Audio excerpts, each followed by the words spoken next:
Welcome back! In our last video, we finished the body of our bag by working through rounds 13 through 25. Today, we're going to work on finishing up our handles.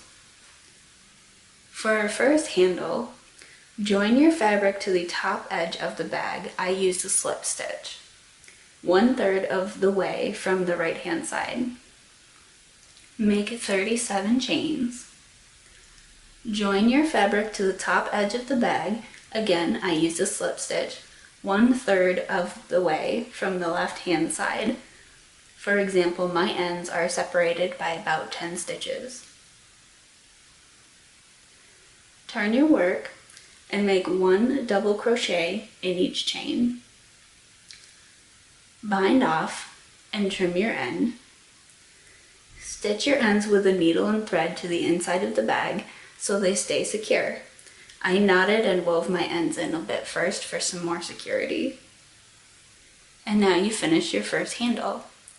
Flip your bag over so that you can start on handle number 2. Join your fabric to the top edge of the bag.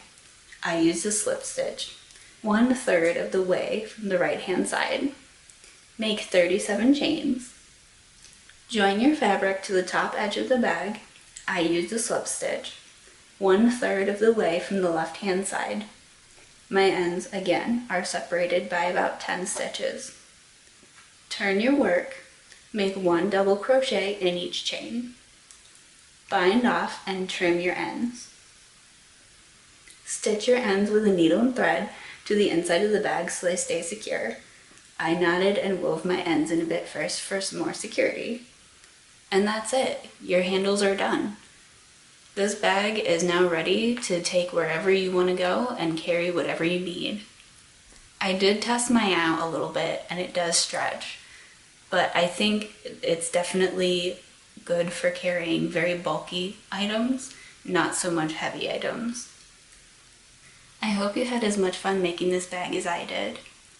Enjoy your day, and don't forget to count your stitches.